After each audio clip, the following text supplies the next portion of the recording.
हरे राम राम राम हरे हरे, हरे कृष्ण कृष्ण कृष्ण हरे हरे.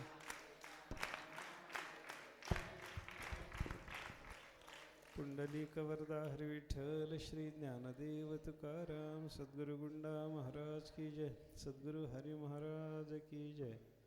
सततं कीर्तयन्तो मां यतन्तश्च दृढव्रताः नमस्यन्तश्च मां भक्त्या नित्ययुक्ता उपासते. तरी कीर्तनाचे आणि नटनाचे नाशिले व्यवसाय प्रायश्चित्ताचे जे नामचे नाही पापाचे ऐसे केले. भगवान श्रीकृष्ण परमात्मा अर्जुनाला उद्देशून गीतेच्या 9व्या अध्यायामध्ये राजविद्या राजगुह्य योग सांगतात. हे राजविद्या आहे आणि हे राजगुह्य आहे असं भगवंताचं म्हणणं आहे. राजविद्या म्हणजे सगळ्या विद्याचा राजा आणि राजगुह्य शब्दाचा अर्थ सगळ्या गुह्याचा राजा. अशा पद्धतीची विद्या मी तुला सांगणार आहे की जी अत्यंत गुह्य आहे, गूढ आहे असं भगवंतांनी या अध्यायाचं नाव ठेवत असतानाच राजविद्या राजगुह्य योग अशा पद्धतीचं ठेवलेलं आहे. राजविद्या राजगुह्यम पवित्रमिदमुत्तमं प्रत्यक्षावगमं धर्म्यम सुसुखम कर्तुमव्ययम असं भगवंतांनी या अध्यायाच्या सुरुवातीला म्हणलेलं असल्यामुळे ही राजविद्या आहे. राजविद्या आहे या शब्दाचा अर्थ सगळ्या विद्याचा हा राजा आहे. सगळ्या विद्याचा राजा म्हणजे काय? जगामध्ये जेवढ्या काही विद्या असतील तेवढ्या सगळ्याच्या सगळ्या विद्येमध्ये शोभिवंत विद्या. राजते नाम शोभते. जी विद्या शोभणारी विद्या आहे तिला म्हणायचं राजविद्या किंवा सगळ्या विद्याचा राजा म्हणजे मोठी असलेली विद्या. राजा जसं सगळ्या प्रजेच्या मध्ये मोठा असतो, प्रजेचं शासन करणं अनुशासन करणं हे जसं राजाच्या ताब्यात असतं, तसं बाकीच्या सगळ्याच्या सगळ्या विद्यावर शासन करणं, सगळ्याच्या सगळ्या विद्येवर अंकुश असणं हे ज्या विद्येला जमतं तिला म्हणतात राजविद्या. विद्येमध्ये राजा असलेली विद्या या शब्दाचा अर्थ काय? सगळ्या विद्यावर अनुशासनाचा जिचा अधिकार आहे. कसं असतं बघा, विद्या सगळ्याच्या सगळ्या विद्याच असतात. विद्या शब्दाचा अर्थ ज्याच्या ज्याच्यातून काहीतरी आपल्याला ज्ञान होणार आहे, ज्याच्या ज्याच्या योगानं काहीतरी शिकायला मिळतं, अशा सगळ्याच्या सगळ्या विद्या असतात बरं का. अन्वीक्षिकी त्रयी वगैरे वगैरे सगळ्याच्या सगळ्या विद्या सांगितलेल्या पाहायला सापडतात. अन्वीक्षिकी शब्दाचा अर्थ आहे न्यायविद्या. न्यायविद्या म्हणजे कोर्टात मिळतो तो न्याय नाही बरं का. आपण जे न्यायशास्त्र म्हणून शास्त्रानं सांगितलेलं पदार्थ विज्ञानाचं शास्त्र आहे त्याला म्हणतात न्यायशास्त्र, त्याला म्हणतात अन्वीक्षिकी विद्या. अन्वेक्षण म्हणजे शोधन, संशोधन, संशोधनात्मक असलेली विद्या म्हणजे अन्वीक्षिकी विद्या, ती न्यायविद्या आहे. न्यायाच्याबद्दल न्यायशास्त्राच्याबद्दल जर आपण विचार केला तर तिथं सगळं संशोधन आपल्याला पाहायला सापडतं. त्याच्यामध्ये त्यांच्याकडे सप्त पदार्थवाद सांगितला गेलेला आपल्याला पाहायला सापडतो. 7 पदार्थ त्यांनी मानलेले पाहायला सापडतात. द्रव्य, गुण, कर्म, सामान्य, विशेष, समवाय आणि अभाव. या 7 पदार्थांमध्ये सगळ्या जगाचं विभाजन त्यांनी करून दिलेलं आपल्याला पाहायला सापडतं. जगात काय काय असतं तर काही द्रव्य असतात, द्रव्य. त्याच्यानंतर जगामध्ये काय असतं? काही गुण असतात. जगामध्ये काय असतं? काही कर्म असतं, द्रव्य गुण कर्म. काही सामान्य असतं, काही विशेष असतं. द्रव्य गुण कर्म सामान्य विशेष. एक समवाय नावाचा संबंध असतो जगामध्ये. आणि अभाव नावाचा एक पदार्थ आपल्याला जगामध्ये पाहायला सापडतो. अभाव म्हणजे काही नसणं. एखादी वस्तू आहे हा झाला भाव आणि एखादी वस्तू नाही हा झाला त्या वस्तूचा अभाव. आता इथं जर आपण विचार करायला लागलो तर इथं घटाचा अभाव आहे असं मला बोलता येतं, कारण इथं मडकं नाही. पण एखाद्या कुंभाराच्या घरी गेलो आणि आपण पाहायला लागलो तिथं मडकी जर असले तर तो म्हणतो इथं मडक्याचा सद्भाव आहे, भाव आहे. मडक्याचा भाव असणं याचा अर्थ मडकं त्या ठिकाणी असणं आणि मडक्याचा अभाव असणं याचा अर्थ त्या ठिकाणी मडकं नसणं. हा अभाव नावाचा एक स्वतंत्र पदार्थ त्यांनी मानलेला आपल्याला पाहायला सापडतो बरं का. अभाव एक स्वतंत्र पदार्थ आहे. अभाव नावाचा जसा पदार्थ आहे तसे बाकीचे 6 पदार्थ म्हणत असताना त्यांनी पहिला पदार्थ सांगितला द्रव्य. द्रव्य कशाला म्हणतात? जे गुणाला आश्रय होतं त्याला म्हणतात द्रव्य. गुणाश्रयम द्रव्यम असं द्रव्याचं लक्षण त्यांनी केलेलं आहे. द्रव्यामध्ये कोणते कोणते 9 द्रव्य आणि 9 प्रकारची द्रव्य जगामध्ये आहेत असं त्यांनी सांगितलं आपल्याला बरं का. त्याच्यात काय काय द्रव्य आहेत? पृथ्वी आप तेज वायवाकाश काल दिगात्म वनवसिन्न वैव. पृथ्वी आप तेज वायू आकाश. पृथ्वी आप तेज वायवाकाश काल दिक्क म्हणजे दिशा, आत्मा आणि मन अशी 9 द्रव्ये त्यांनी मानलेली आपल्याला पाहायला सापडतात बरं का. यांना द्रव्य का म्हणायचं तर हे एका एका गुणाला आश्रय होतात म्हणून यांना द्रव्य म्हणायचा असा विचार आहे. पृथ्वीला द्रव्य का म्हणायचं तर पृथ्वी गंध नावाच्या गुणाला आश्रय आहे म्हणून पृथ्वीला द्रव्य म्हणायचं. अशा पद्धतीचा सगळ्या 9 द्रव्यांच्या बद्दल सुद्धा एका एका गुणाला आश्रय असणे या अर्थानं त्यांना द्रव्य म्हणलेलं आपल्याला पाहायला सापडतं बरं का. द्रव्याच्या नंतर दुसरा पदार्थ त्यांनी मानलेला आहे तो गुण. गुण 24 आहेत. न्यायशास्त्राच्या मतानं जर आपण विचार केला, गुणाचा विचार सांगताना त्यांनी 24 गुण सांगितलेले आपल्याला पाहायला सापडतात. हे गुण वेगळे जे द्रव्याच्या आश्रयानं राहतात त्यांना म्हणायचं गुण. द्रव्य गुण कर. आता उदाहरण आत्ताचंच पाहायचं जर झालं तर पृथ्वी हे द्रव्य का आहे तर ते गंध नावाच्या गुणाला ती आश्रय आहे म्हणून. आणि गंधाला गुण का म्हणायचं तर तो पृथ्वी नावाच्या द्रव्याच्या आश्रयानं राहतो म्हणून. जो आश्रयानं राहतो तो गुण आहे. गुण म्हणजे गौण. ज्याला गौण भाव आहे त्यालाच गुण म्हणायचं, आणि ज्याला मुख्य भाव आहे त्याला द्रव्य म्हणायचं. द्रव्य पृथ्वी आहे कारण ती मुख्य आहे, ती गंध नावाच्या गुणाला आश्रय होणारी आहे. आणि कोणत्याही द्रव्याचा विचार करत असताना ते द्रव्य एकाच गुणाला आश्रय असतं असं नाही, कारण द्रव्याची गुणाची संख्या 24 आहे आणि द्रव्याची संख्या जर 9 असेल तर त्या 24 गुणाला 9 द्रव्यामध्ये विभागून द्यावं लागतं. त्याच्यामुळे एक गुण एक द्रव्य असं कधीच नसतं बरं का. त्या द्रव्याच्या आश्रयानं अनेक गुण राहतात. अनेक गुणापैकी महत्त्वाचा जो गुण असतो त्याचा उल्लेख करून त्या द्रव्याच्या बद्दल बोललं जातं. गंधवती पृथ्वी हेच पृथ्वीचं लक्षण सांगितलं जातं, कारण गंध नावाच्या गुणाला पृथ्वी आश्रय आहे अशा पद्धतीचा विचार आपल्याला पाहायला सापडतो बरं का. मला सांगायचं काय आहे, द्रव्य कोण जे गुणाला आश्रय आहे ते, गुण कोण जे द्रव्याला आश्रय आहे ते, द्रव्याच्या आश्रयानं राहणार आहे, आश्रित आहे ते. द्रव्य गुण. त्याच्यानंतर कर्म. कर्माचा विचार सांगत असताना 4-5 प्रकारचं कर्म त्याने सांगितलेलं आपल्याला पाहायला सापडतं बरं का. गमन आगमन अशा पद्धतीच्या कर्माचा विचार आपल्याला करावा लागतो. एखाद्या ठिकाणी जाणं आहे, एखाद्या ठिकाणाहून येणं आहे, हे गमन आगमन हे सुद्धा एक प्रकारचं कर्म आहे. उत्क्षेपण अपक्षेपण. एखादी वस्तू वर टाकली तर हे सुद्धा एक प्रकारचं कर्म झालं. अपक्षेपण म्हणजे एखादी वस्तू खाली टाकली तर ते सुद्धा कर्म आहे. झाडावरचं फळ तोडायकरता म्हणून मनुष्य जो दगड फेकतो ते उत्क्षेपण झालं. आणि चेंडू खेळत असताना जमिनीवर आदळलेला जो चेंडू असतो त्याला अपक्षेपण म्हणतात बरं का. उत्क्षेपण अपक्षेपण बरं का. संकोच प्रसार हे सुद्धा कर्म आहे. एखादी वस्तू अशी आपण दाबून धरली तर तिचा संकोच केला, आणि एखादी वस्तू अशी आपण ओढून धरली तर तिचा विस्तार केला. आपल्याला रबराच्या बाबतीमध्ये चांगलं ओळखता येतं. रबर असं ताणून धरलं की ते काय झालं, विस्तार झाला, आणि रबर असं जवळ केलं की ते काय झालं, संकोच झाला बरं का. आपण माती घेतली आणि मडकं करण्याच्या दृष्टीनं कुंभारानं अगोदर त्याचा गोळा तयार केला, हे काय झालं, संकोच करणं झालं. आणि चाकावर चढवल्याच्या नंतर हात फिरवून त्याचा थोडासा विस्तार केला गेला, याला काय म्हणतात, विस्तार. संकोच, विस्तार, उत्क्षेपण, अपक्षेपण वगैरे वगैरे कर्माचा विचार आपल्याला, क्रियेचा विचार आपल्याला, क्रिया म्हणजे कर्म, असा कर्माचा विचार आपल्याला काही सांगितलेला न्यायशास्त्रानं पाहायला सापडतो बरं का. पहिला आहे द्रव्य, त्याच्यानंतर आहे गुण, त्याच्यानंतर आहे कर्म, त्याच्यानंतर एक येतं सामान्य. सामान्य शब्दाचा अर्थ जाती. जाती म्हणजे त्या वस्तूच्या ठिकाणी, घटाच्या ठिकाणी घटत्व जाती आहे बरं का. हा कोणत्या वस्तूच्या ठिकाणी जो भाववाचक शब्द केला, त्या वस्तूचा वाचक असलेला शब्द भाववाचक केला की त्याला काय म्हणतात, जाती. घट घटत्व, मनुष्य मनुष्यत्व, पुरुष पुरुषत्व, स्त्री स्त्रीत्व हे भाववाचक शब्द आहेत बरं का.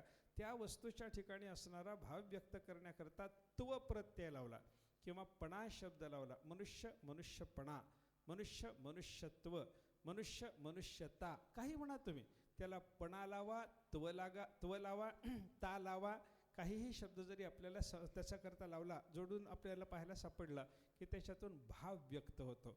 त्या व्यक्तीच्या ठिकाणी असणारा भाव व्यक्त करण्याकरता जो शब्द सिद्ध होतो तो शब्द जे काही सांगतो त्याला सामान्य म्हणतात, त्याला जाती असं म्हणतात. जाती म्हणजे सामान्य, सामान्य म्हणजे जाती आहे बरं का. जातीचं विस्तारानं लक्षण जर पाहायचं झालं तर एकम नित्यम अनेकानुगतम सामान्यम सा एव जाती, अशा पद्धतीचा विचार न्यायशास्त्राने आपल्याला सांगितलेला पाहायला सापडतो बरं का.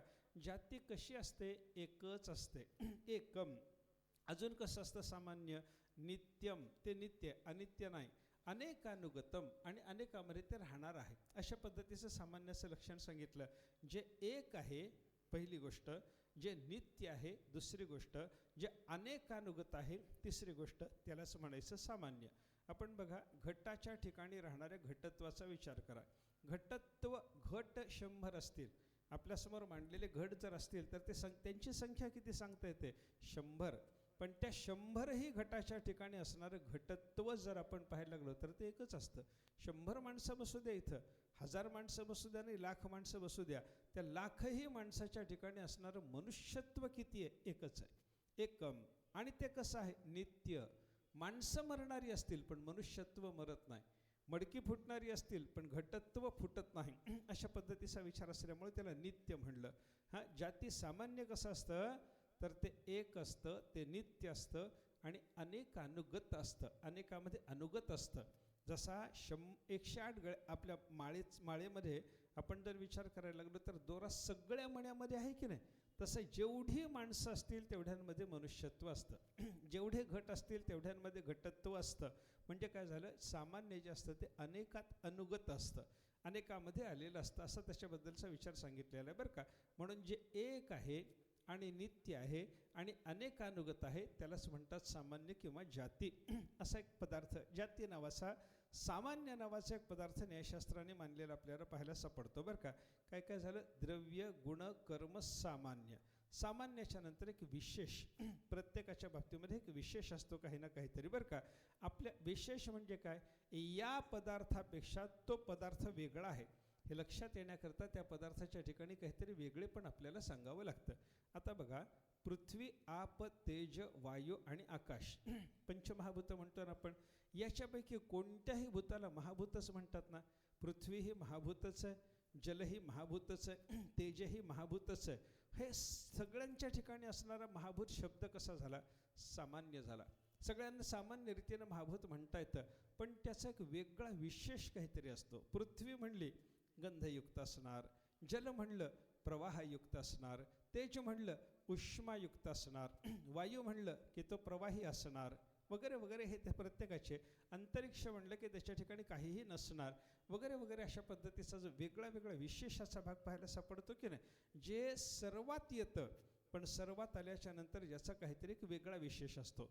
आपण इथे एवढे जण बसलो, आपण सगळेजण माणूस आहोत की नाही? हो, माणूस म्हणून आपण सगळे जरी समान असलो तरी प्रत्येकाचं नाव वेगळं आहे, प्रत्येकाचं काम वेगळं आहे, प्रत्येकाची बुद्धी वेगळी आहे. हे प्रत्येकाचं नाव, गाव, बुद्धी वगैरे वगैरे जे वेगळं वेगळेपण आपल्याला पाहायला सापडतं. इतक्या सगळ्या लोकांतून एका माणसाचा वेगळेपणा सिद्ध करण्याकरता ज्या गोष्टी आपल्याला पाहायला सापडतात त्याला शास्त्राने विशेष असा शब्द लावलेला आहे बरं का.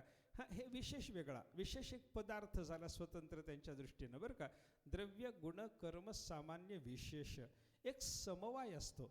समवाय म्हणजे काय? संबंध. समवाय नावाचा एक संबंध आहे. संबंधामध्ये नित्य आणि अनित्य संबंध असे दोन प्रकारचे समवाय आपल्याला सांगितलेले पाहायला सापडतात बरं का. एक संबंध असतो तो कायमचा असतो आणि एक संबंध असतो तो अनित्य असतो. मी आत्ता टाळी वाजवली. ही टाळी वाजत असताना, टाळी वाजवल्याच्या नंतर दोन्ही हात माझे एका ठिकाणी आले ना, या दोन हाताचा संबंध झाला. मला सांगा, हा संबंध नित्य आहे की अनित्य आहे? कायम राहणार आहे. आता हे हात माझे असे टाळी वाजवल्याच्या नंतर एका ठिकाणी आले, संबंध झाला, पण संबंध कायम टिकणार आहे का? लगेच हात माझ्या बाजूला मला करता येतात. याला संयोग संबंध म्हणतात. हा संयोग झाला, दोन हाताचा संयोग झाला. आणि या संयोगामध्ये सुद्धा दोन प्रकार त्याने सांगितले, एकतर कर्मज संयोग आणि उभय कर्मज संयोग. संयोगामध्ये संयुक्त होणाऱ्या ज्या दोन गोष्टी असतात ना, त्यांच्यापैकी एकाच्या क्रियेनं हा संयोग होतो. मी असा हात धरला, इथं टाळी वाजवली, कोणाच्या क्रियेनं संयोग झाला? डाव्या हाताच्या क्रियेनं संयोग झाला का उजव्या हाताच्या क्रियेनं संयोग झाला? उजव्या हातानं इथं येऊन आपटण्याचं काम केलं म्हणून हा संयोग झाला होता बरं का. झाडावर पक्षी येऊन बसतो, हे टाळीच्यापेक्षा झाडावर बसलेल्या पक्ष्याचं चिंतन करा. झाडावर पक्षी येऊन बसतो, ते झाडही पक्षाकडं जातं आणि पक्षीही झाडाकडे येतो, मग संयोग होतो का पक्षीच झाडाकडे येतो मग संयोग होतो? पक्षीच झाडाकडे येतो मग संयोग होतो. हा कसा पक्षी वृक्ष संयोग जो झाला हा एकतर कर्मज संयोग झाला. दोघांच्या पैकी एकाने केलेल्या क्रियेने झालेला संयोग. टाळी वाजली, उभय कर्मज संयोग झाला. दोन्ही हाताने काहीतरी क्रिया केली, इकडून हाही हाताला आणि इकडून हाही हाताला. याला काय म्हणायचं? उभय कर्मज. उभय म्हणजे दोघं, दोघांच्याही क्रियेतून निर्माण होणारा संयोग. हा संयोग कसा आहे? संयोगा विप्रयोगांतः. शास्त्राचं चिंतनच असं, महाभारतानं चिंतनच आपल्याला सांगितलं, जो संयोग असतो तो वियोगामध्ये परिवर्तित होतच असतो. म्हणून पती पत्नीचा संयोग झाला, वियोगात परिवर्तित होणार. हाताहाताचा संयोग झाला, वियोगात परिवर्तित होणार. मिळती काष्ठे लोटता पूर आदळे दूर होती खल्लाळी. तुकाराम महाराजांनी सांगितलं, समुद्रामध्ये दोन ओढणके वाहत येतात, एका लाटेनं ते दोन्ही एका ठिकाणी येतात, एका खडकावर आदळल्याच्या नंतर परत वियुक्त होतात. म्हणजे संयोग जो असतो तो वियोगात पर्यवसित होणारा असतो. संयोगा विप्रयोगांताः मरणांतंच जीवितम वगैरे महाभारताचं चिंतन आहे. त्याच्याशी त्यात कर्तव्य नाही. संयोग म्हणला की त्याच्यामध्ये नाश आला बरं का. म्हणजे संयोग हा अनित्य संबंध झाला. ज्या दोघाचा संयोग होतो तो संयोग अनित्य संबंध मानलेला आपल्याला पाहायला सापडतो. पण समवाय जो संबंध असतो तो मात्र नित्य असतो. द्रव्य आणि गुण यांचा संबंध आहे. पृथ्वी आणि गंध यांचा संबंध आहे. हा कधीच संपणार आहे सांगा? कधीच संपत नाही. पृथ्वीच्या ठिकाणी गंधवत्व राहणारच आहे. पृथ्वी म्हणलं की त्याच्या ठिकाणी गंध येणार असणारच आहे. हा पृथ्वीचा आणि गंधाचा जो संयोग आहे त्याला म्हणतात समवाय. समवाय हा नित्य संबंध, हा समवाय हा नित्य संबंध आहे असं चिंतन शास्त्रकारांनी सांगितलं बरं का. म्हणून त्यांनी काय केलं, जे अनित्य संबंध आहेत ते सगळेच्या सगळे अनित्य संबंध पदार्थात घातलेच नाहीत. नित्य संबंध असलेला जो समवाय आहे त्यालाच एक पदार्थत्व त्याने दिलेलं आपल्याला पाहायला सापडतं. द्रव्य, गुण, कर्म, सामान्य, विशेष, समवाय आणि शेवटचा 6वा पदार्थ सांगितला अभाव. या पदार्थाच्या संबंधानं आपल्याला सगळंच्या सगळं ज्ञान संपादन केलं, सगळं जग कळालं असं न्यायशास्त्राचं म्हणणं. याला अन्वीक्षिकी विद्या म्हणतात. अन्वेक्षण, अनुईक्षण म्हणजे त्याच्यात सूक्ष्म परीक्षण निरीक्षण करून जे काही ठरवलेलं आपल्याला पाहायला सापडतं अशी ही न्यायविद्या आहे. न्यायशास्त्राचा विचार केला अन्वीक्षिकी, ही अन्वीक्षिकी विद्या झाली बरं का. त्याच्यानंतर अन्वीक्षक म्हणजे त्याच्यामध्ये परीक्षण आहे.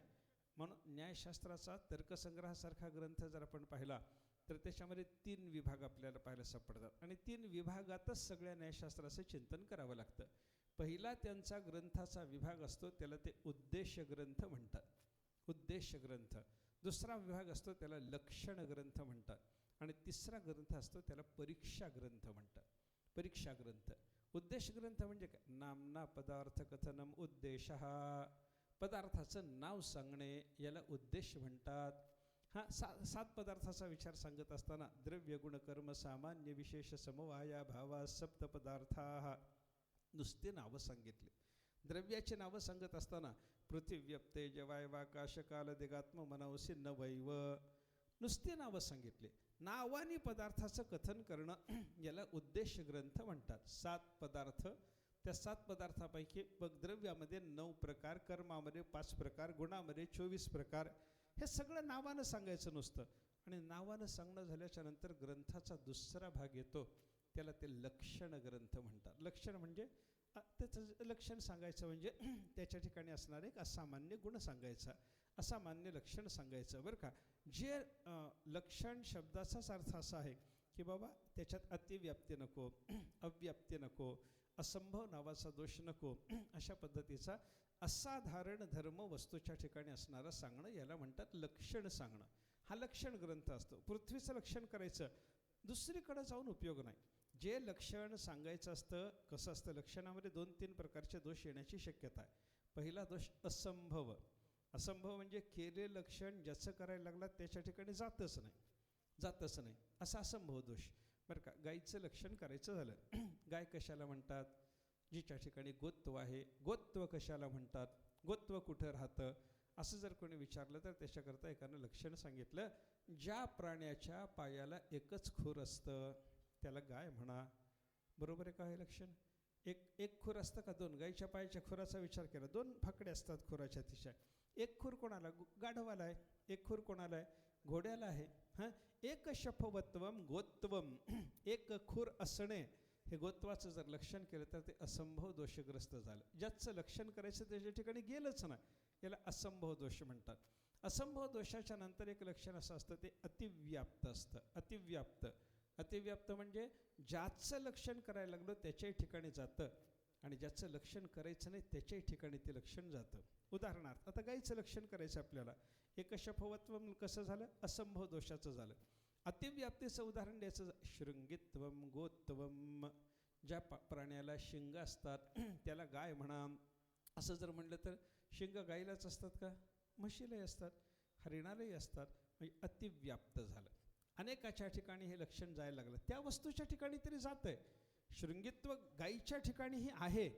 गायीच्या ठिकाणी जाऊन म्हैस, हरिण अशा बाकीच्या ठिकाणी सुद्धा जेव्हा ते लक्षण जातं तेव्हा ते अतिव्याप्तीचं होतं, अतिव्याप्तीचं होतं. आणि लक्षण जेव्हा त्या लक्ष्य पदार्थाच्या ठिकाणी कमी पडतं तेव्हा अव्याप्तीचं लक्षण ठरतं. बरं का, गायीचं लक्षण करायचं आहे, पण संपूर्ण गायीचं लक्षण होतच नाही असं लक्षण सांग. काळी असते, कपिला गाय काळी असते म्हणून काळी असते ती गाय, तांबडी असते ती गाय, पांढरी असते ती गाय, असं जर म्हणायला लागलं तर पांढऱ्या गायीवर हे लक्षण गेलं, पण काळ्या आणि बाकीच्या गायी रंगाच्या गायीवर ते लक्षण जाईल का? जात नाही. केलेलं लक्षण लक्ष्य पदार्थाच्या ठिकाणी कमी पडलं, अव्याप्ती झाली. केलेलं लक्षण लक्ष्यापेक्षा इतरही ठिकाणी चाललं, अतिव्याप्ती झाली. आणि केलेलं लक्षण नेमकं त्या लक्ष्य व्यक्तीच्या ठिकाणी जातच नसलं, असंभव नावाचा दोष झाला. या तीनही दोषातून निर्विघ्न अशा पद्धतीचं, दोषरहित अशा पद्धतीचं लक्षण करावं लागतं. म्हणून दोषत्रयरहित असाधारण धर्म लक्षणम. असाधारण धर्म सांगा आणि तो दोषत्रय रहित सांगा. मग गायचं निर्दुष्ट लक्षण काय? सासना शृंगादिमत्वम गोत्वम. ज्या प्राण्याच्या डोक्यावर शिंग आहेत आणि ज्या प्राण्याच्या गळ्याखाली पोळी आहे त्याला म्हणा गाय. हे बरोबर झालं, निर्दुष्ट लक्षण झालं. ज्याला शिंग आहेत ती गाय, चुकलं. आणि ज्याला पोळी आहे ती गाय, तरी चुकलं. पोळी आहे ते एक गायच्या शिवाय दुसरा एक प्राणी आपला सरडा. सरड्याच्या गळ्याला थोडीशी पोळी असते बघा. सरड्याच्या ठिकाणी पोळी जरी असली, शिंग नाहीत. ज्याला शिंगही आहेत आणि ज्याच्या गळ्याखाली पोळीही आहे अशा प्राण्याला गाय म्हणा म्हणलं की मग लक्षण बरोबर झालं. असं प्रत्येक वस्तूचं लक्षण सांगावं लागतं बरं का. द्रव्य गुणकर्म सामान्य विशेष समवाया भावामध्ये जे जे काही सांगितलं त्या प्रत्येकाचं लक्षण सांगणं हे लक्षण ग्रंथाचं काम आहे. अगोदर वस्तूचं नाव सांगणे हा उद्देश ग्रंथ. त्या वस्तूचं नाव सांगणं झाल्याच्या नंतर त्याच्या संबंधानं असाधारण धर्मरूपी लक्षण सांगणे हे लक्षण ग्रंथाचं काम. आणि शेवटी येतो परीक्षा ग्रंथ. परीक्षा ग्रंथामध्ये काय असतं? संभावितस्य लक्षणम संभवती नवा इति विचारः परीक्षा. परीक्षा शब्दाचा अर्थच त्यांनी केला.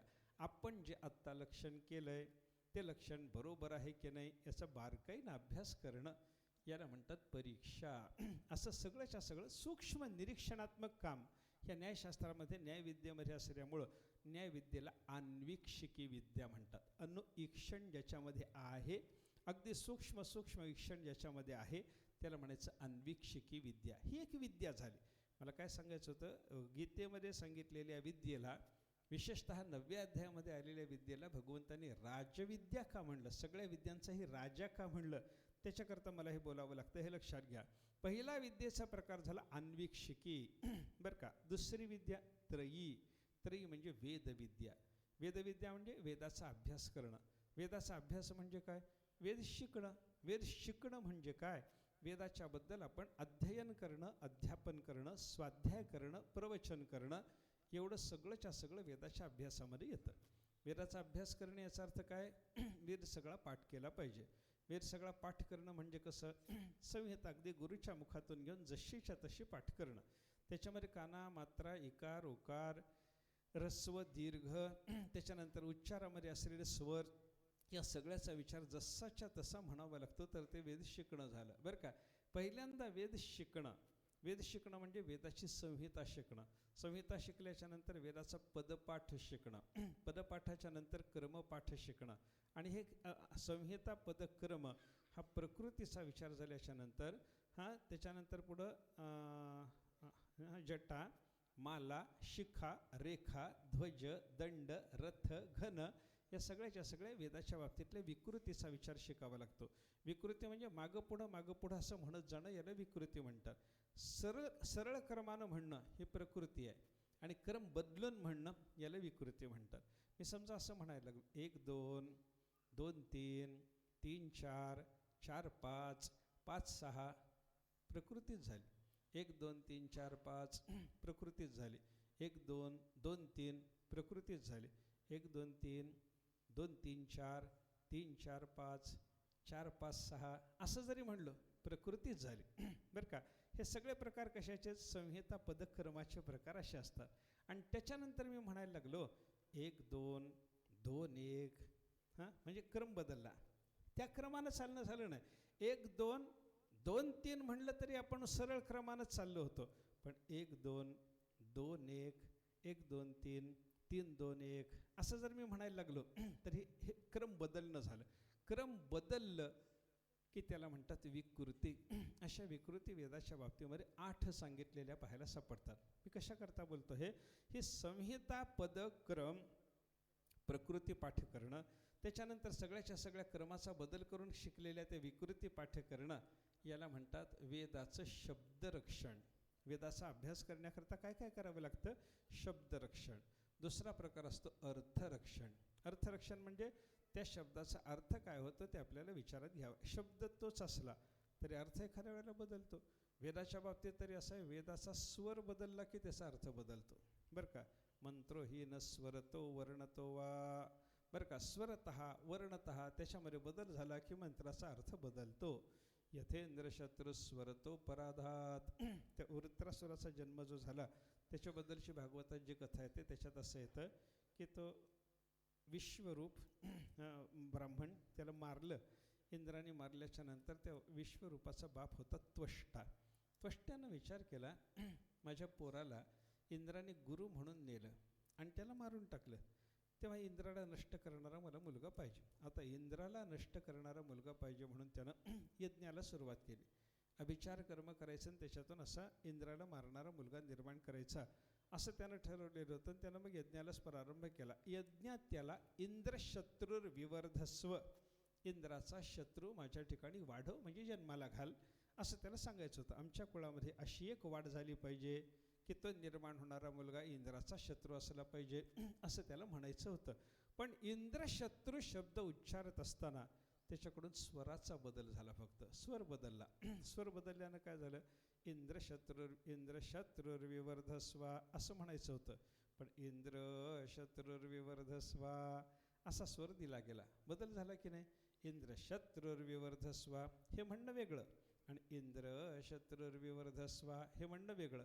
इंद्रशत्रुर्विवर्धस्वा असं जर म्हणलं असतं तर त्याच्यामध्ये तत्पुरुष समास झाला असता आणि इंद्राचा शत्रू म्हणजे इंद्र ज्याला मारणार आहे असा मुलगा झाला असता. पण इंद्रशत्रुर्विवर्धस्वा असा द्रस्वराला उच्च स्वर दिला गेल्यामुळं तिथं समास बदलला, बहुव्रीही समास झाला आणि बहुव्रीही समासाच्या योगानं इंद्राला इंद्राचा शत्रू असा अर्थ होण्याच्या ऐवजी इंद्र ज्याला मारणार आहे अशा पद्धतीचा शत्रू, इंद्राला मारणारा अशा पद्धतीचा शत्रू नाही, इंद्राला मारणारा अशा पद्धतीचा मुलगा पाहिजे होता. पण इंद्र ज्याला मारणार आहे अशा पद्धतीचा शत्रू तो माझ्या ठिकाणी निर्माण झाला पाहिजे असं त्याचा अर्थ झाला बरं का. म्हणजे अर्थ बदलला. कशानं बदलला? अक्षर बदललं नाही, शब्द बदलला नाही, फक्त शब्दाचा उच्चार करत असताना स्वराचा बदल झाला. स्वराचा बदल झाला तरी अर्थाचा बदल होतो. हे सगळं लक्षात घेत सगळ्या वेदाच्या शब्दाचा अर्थ सुरक्षित करण्याचा प्रयत्न करणं याला वेदाचं अर्थरक्षण म्हणतात. शब्दरक्षण पहिलं आहे, त्याच्यानंतर येणार अर्थरक्षण आहे. शब्द आणि अर्थाच्या रक्षणाच्या नंतर तिसरा रक्षणाचा प्रकार असतो प्रयोगरक्षण. प्रयोगरक्षण म्हणजे वेदाच्या वाक्याने जे प्रयोग आपल्याला करायला सांगितलेत ते प्रयोग सांभाळायचे. मी संध्या सगळी पाठ केली हे शब्दरक्षण झालं. मी संध्येचा अर्थ जाणून घेऊ लागलो सगळ्या मंत्रांचा, हे अर्थरक्षण झालं. पण संध्याच करीत नसलो तर प्रयोगरक्षण होत नाही. प्रयोगरक्षणापर्यंत जायचं असतं बरं का. शब्दरक्षण, अर्थरक्षण आणि प्रयोगरक्षण. मला हरिपाठ आहे, शब्दरक्षण झालं. मला हरिपाठाचा अर्थही कळतो, अर्थरक्षण झालं. पण हरिपाठ रोज नियमानं म्हणतच नाही, काही अर्थ नसतो त्याला. प्रयोगरक्षणाकरता तरी शब्दरक्षण आहे, प्रयोगरक्षणाकरता तरी अर्थरक्षण आहे. एकापेक्षा एक पुढचं रक्षण आहे. शब्दरक्षणापेक्षा अर्थरक्षणाला महत्त्व, अर्थरक्षणाच्या पेक्षा प्रयोगरक्षणाला महत्त्व असा प्रकार लक्षात घेऊन शब्दाचं तिन्ही प्रकारानं रक्षण करता आलं पाहिजे. शब्दाचंही रक्षण करा, त्याच्याकरता पाठांतर. अर्थाचं रक्षण करा, त्याच्याकरता अर्थदृष्टी संपन्न होणं. आणि प्रयोगाचं रक्षण करणं, याच्याकरता स्वतः त्या आचरणामध्ये प्रवृत्त होणं. हे 3 प्रकारचं रक्षण केलं याला काय म्हणतात? स्वाध्याय. स्वाध्याय स्वाध्याय म्हणजे अभ्यास करणं. अभ्यास म्हणजे नुसता अभ्यास नाही, शब्द अर्थ प्रयोग सगळं रक्षित करणं. आणि प्रवचन, प्रवचन म्हणजे काय? हे सगळं लोकाला करायला लावणं. मी सगळे शब्द पाठ केले, स्वाध्याय झाला. मी सगळे शब्द तुमच्याकडून उच्चार करून तुम्हाला पाठ करायला लावले. हा प्रवचनाचा भाग झाला. मी आत्ता हरे राम राम राम हरे हरे म्हणलो, माझा स्वाध्याय झाला. मी एकटा बसून हरे राम म्हणायला लागलो, माझा स्वाध्याय झाला. आणि इथं बसून मी हरे राम म्हणायला लागलो आणि तुम्हाला सगळ्याला माझ्या मागं म्हणायला लावायला लागलो, हे प्रवचन झालं. प्रवचनामध्ये काय असतं, तुम्हाला करायला लावणे, समोरच्याला करायला लावणे, हा भाग असतो बरं का. शब्दाचंच रक्षण करायचं आहे, पण ते माझं मी केलं की तो स्वाध्याय. पण शब्दाच्या रक्षणाकरता तुम्हालाही मी प्रवृत्त केलं. कसं आहे, हरे राम राम राम हरे हरे, हरे कृष्ण कृष्ण कृष्ण हरे हरे. आपल्याला सोपं आहे हो, पण थोडंसं अपरिचित लोकांपुढे जाऊन म्हणा की लगे म्हणता येतं का? ते काहीतरी गडबड करतात. हरे राम राम हरे, हरे राम राम हरे, काहीतरी गडबडीनं म्हणतात माणसं. मग त्यांना ते शब्द सगळे व्यवस्थित करून या क्रमानंच या शब्दाचं उच्चारण करायचं आहे असं शिकवावं लागतं ना. मग ते शिकवण्याकरता शिकवण्याकरता केलेला उच्चार हे प्रवचन आहे. शिकवण्याकरता केलेला उच्चार हे प्रवचन आहे. आणि त्या प्रवचनातून या मंत्राचा असा अर्थ होतो असं मी जर पुढं सांगायला लागलो, अर्थरक्षण करणं झालं, करवणंही झालं. आणि मी जसा हरेराम मंत्राचा जप करतो तसा तुम्हीही नियमानं हरेराम मंत्राचा जप केला पाहिजे असं तुम्हाला जर मी शिकवलं तर त्याच्यातून काय झालं, प्रयोग रक्षणाचा प्रयत्न झाला. हरिपाठ पाठ केला, हरिपाठ पाठ करायला लावला, हरिपाठाचा अर्थ जाणला, हरिपाठाचा अर्थ सांगितला, हरिपाठ स्वतः केला, हरिपाठ अनेकाला करायला लावला. हे शब्द अर्थ आणि प्रयोगाचं मी केलेलं रक्षण, स्वाध्याय, शब्द अर्थ आणि प्रयोगाचं तुम्हाला करायला लावलेलं रक्षण, हा झाला प्रवचनाचा भाग. म्हणून स्वाध्याय आणि प्रवचनाच्या रूपानं वेदविद्येचं रक्षण करावं लागतं. वेदविद्येमध्ये हा सगळा प्रकार येतो. त्रयी विद्या मी कशा करता बोललो, पहिली विद्या आहे अन्वीक्षिकी परीक्षणात्मक विद्या, दुसरी आहे त्रयी विद्या म्हणजे वेदविद्या. वेदविद्या म्हणजे योगी शब्द पाठ केले की लगे वेदविद्या होत नाही. शब्द अर्थ प्रयोग स्वाध्याय झाला पाहिजे, प्रवचनही झालं पाहिजे, तेव्हा सगळी वेदविद्या झाली. म्हणून ते तैत्तिरीय उपनिषदामध्ये शिक्षावल्लीत गुरुजी आपल्या घरातून अभ्यास करून घराकडं निघालेल्या विद्यार्थ्याला काही गोष्टी करायला सांगतात बरं का. वेदम अनुच्च आचार्यो अंतेवासिनम अनुशास्ते. वेदम अनुच्च म्हणजे वेद शिकवून, आचार्य हा सद्गुरू, अंतेवासिनम त्यांच्या घरी राहून वेदविद्या शिकून घरी निघालेला जो मुलगा त्याला आचार्य हा अनुशास्ते, त्याला असं शिक्षण देतात. ते शिक्षणातच येतं. मातृदेवो भव, पितृदेवो भव, आचार्य देवो भव, अतिथी देवो भव, हे सगळं त्याला सांगितलेलं असतं. त्याच्यातच गुरुजींनी सांगितलेलं असतं, स्वाध्याय प्रवचनाभ्याम न प्रमदितव्यम. याच्या पुढे तू स्वतः वेदाचा अभ्यास करण्याच्या बाबतीमध्ये चूक करू नको, वेदाच्या अभ्यासा वाचून राहू नको. आणि प्रवचन, वेदाचं प्रवचन करणं म्हणजे वेद शिकवण्याच्या बाबतीतही तुझ्याकडून प्रमाद नको. म्हणजे शिक आणि शिकवत राहा. अध्ययन आणि अध्यापनाची परंपरा, दोन्ही परंपरा सांभाळून राहा असं जे गुरुचं सांगणं असतं ना, याला म्हणतात त्रयी विद्या बरं का. पहिली विद्या आहे अन्वीक्षिकी, दुसरी विद्या जर आपण पाहिली तर त्रयी बरं का. अन्वीक्षिकी त्रयी. त्याच्यानंतर तिसरी विद्या आहे ते वार्ता. वार्ता शब्दाचा अर्थ काय, वार्ता म्हणजे व्यर्थ, अशा पद्धतीची सुद्धा काही विद्या असू शकते. सामान्य विद्या, वार्ता शब्दामध्ये सामान्य विद्या किंवा वृत्तीला उपजीविकेला उपयोगी पडणारी विद्या, याला काय म्हणायचं, वार्ता. वार्ता विद्या बरं का. एक माणूस आहे हां, एक कुंभार आहे.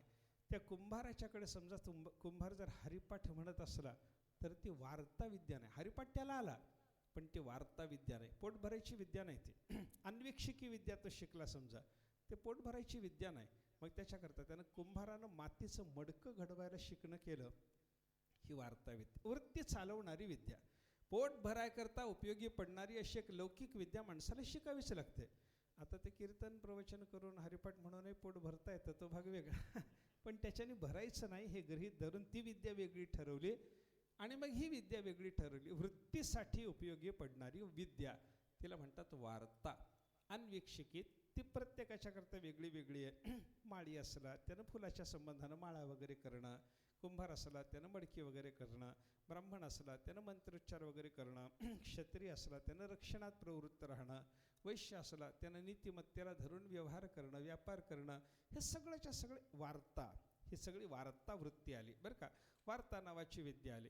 पहिली 4 विद्या सांगितल्या शास्त्राने, अन्वीक्षिकी, दुसरी त्रयी, तिसरी वार्ता आणि चौथी सांगितली दंडनीती.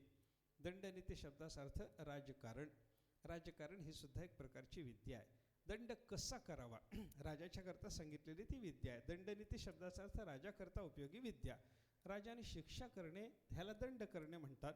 आणि ती दंड करणं कसं, दंड कोणाला करावा, कसा करावा, किती प्रमाणात करावा, कारण सगळ्याला एकसारखा दंड चालत नाही.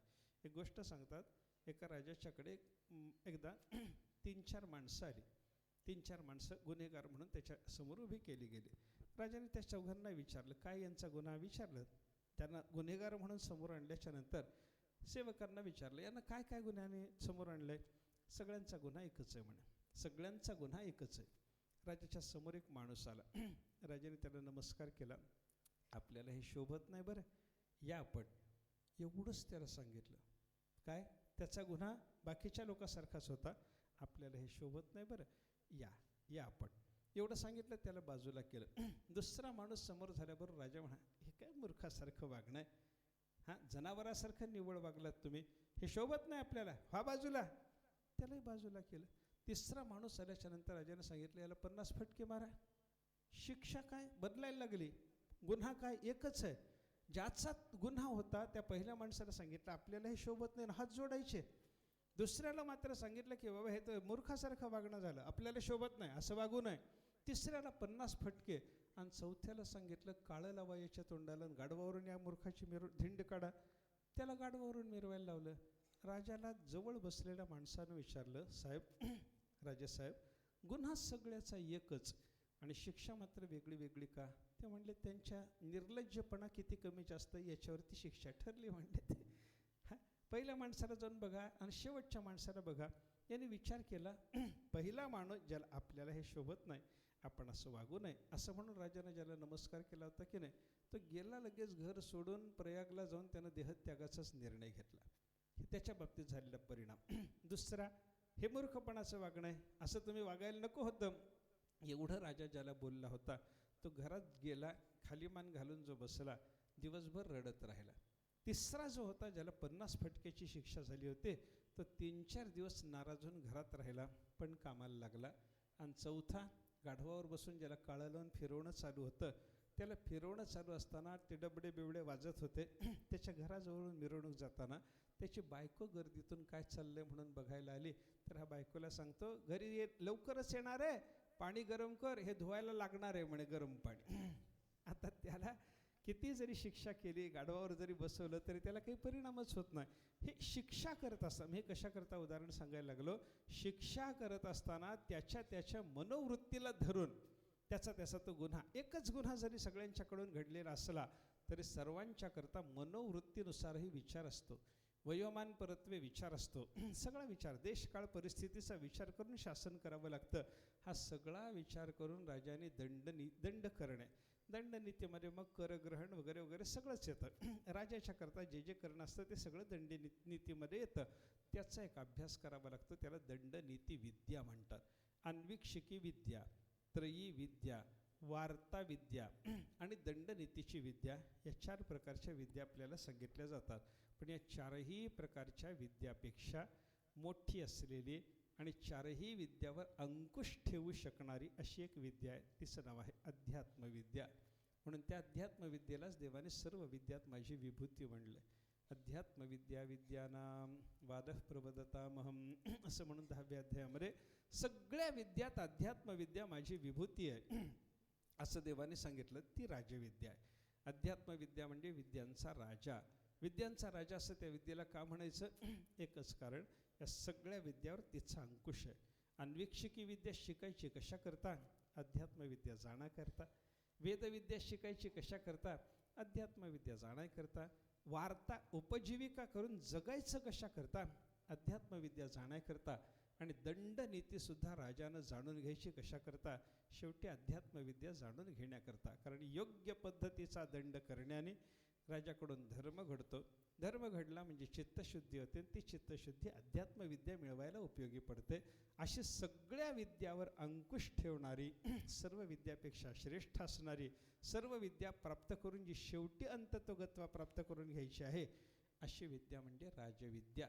म्हणून अध्यात्मविद्येला राजविद्या म्हणतात. आणि राजगुह्यम दुसरी गोष्ट राजगुह्य, ही गोष्ट गुह्याचा राजा असलेली विद्या आहे.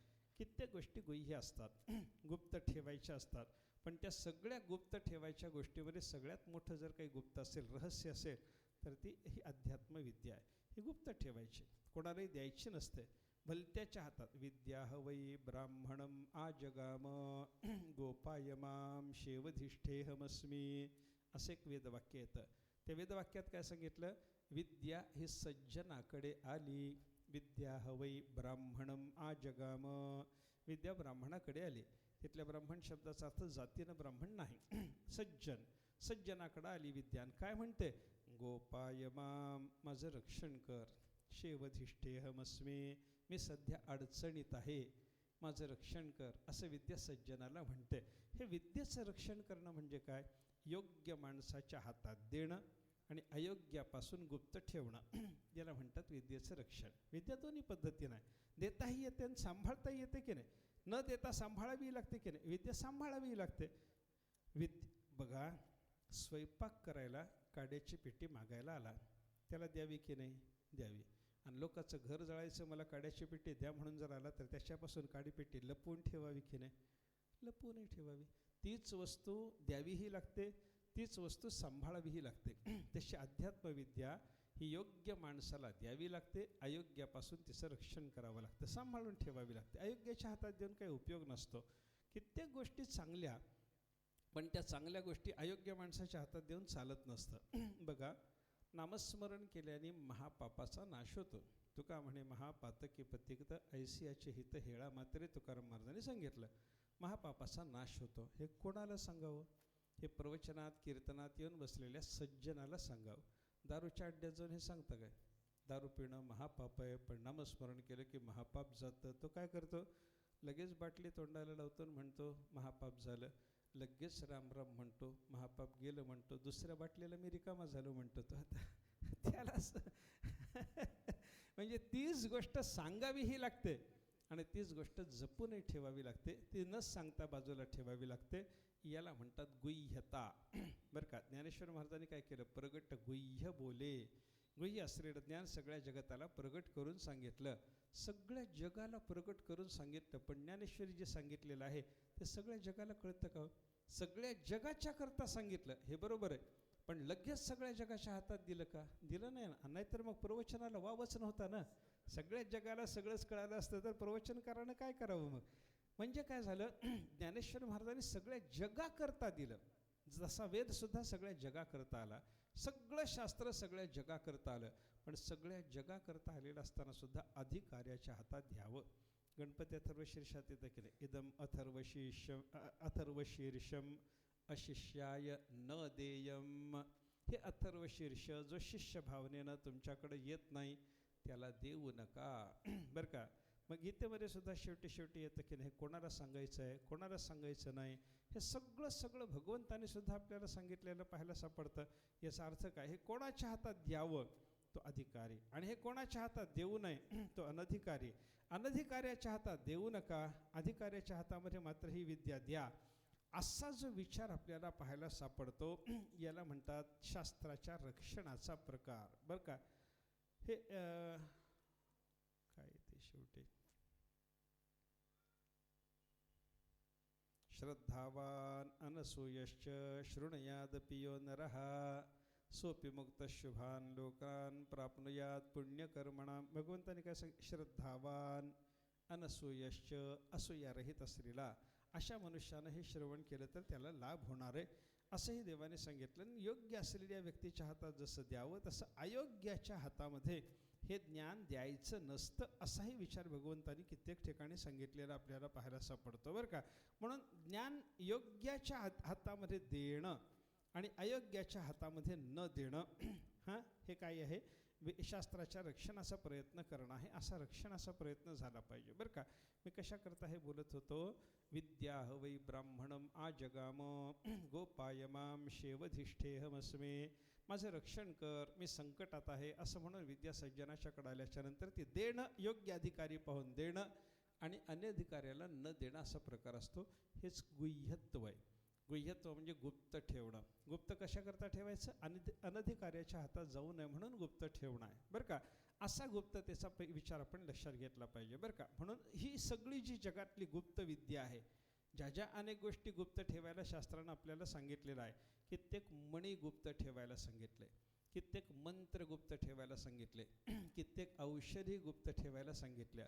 मणी, मंत्र, औषधी हे सगळं गुप्त ठेवण्यासारखं असतं, गुप्त ठेवावे लागतात हे सगळेच्या सगळे पदार्थ, बरं का. आणि हे सगळे पदार्थ जे गुप्त ठेवायचे त्याला म्हणतात गुह्य. आणि अशा सगळ्या गुह्यांमध्ये श्रेष्ठ गुह्य जर कोणत्या विद्या असेल, ही अध्यात्मविद्या मात्र सगळ्या विद्यामध्ये गुप्त ठेवण्यासारखी असल्यामुळं हिला म्हणतात राजगुह्य. आणि राजविद्या, राजगुह्य म्हणून प्रसिद्ध असलेली अध्यात्मविद्या ज्या महात्म्याला प्राप्त झाली, त्या महात्म्याचं वर्णन करताना भगवान म्हणतात, हे महात्मे काय करतात? सततम कीर्तयंतो माम, माझं सतत कीर्तन करतात. यतंतश्च दृढव्रताः, दृढव्रत धारण करून माझ्या प्राप्तीकरता सतत प्रयत्न करतात. नमस्यंतश्च मां भक्त्या, सतत मला नमस्कार करतात. नित्ययुक्ताः, असे सदा सर्व काळ माझ्याशी जोडल्या गेलेले असतात. आणि उपासते म्हणजे माझी उपासना करतात. हे कसं कसं करतात त्याचा क्रमाक्रमानं विचार आपल्याला पाहायचा आहे. उद्यापासून तो विचार आपण पाहू. आत्ता आपण राजविद्या, राजगुह्य असं या विद्येच्याबद्दल भगवंतानी का म्हणलं त्या संबंधातला विचार पाहिला. पुढचा श्लोकाच्या संबंधातला विचार आणि या सगळ्या प्रकरणाच्या संबंधातला एकंदर विचार आपल्याला 5-6 दिवसामध्ये करायचा आहे. तो उद्यापासून क्रमाक्रमानं पाहू. रात्री 7 ते 9 कीर्तनाची वेळ थोडीशी आपण यंदाच्या वर्षी बदललेली आहे.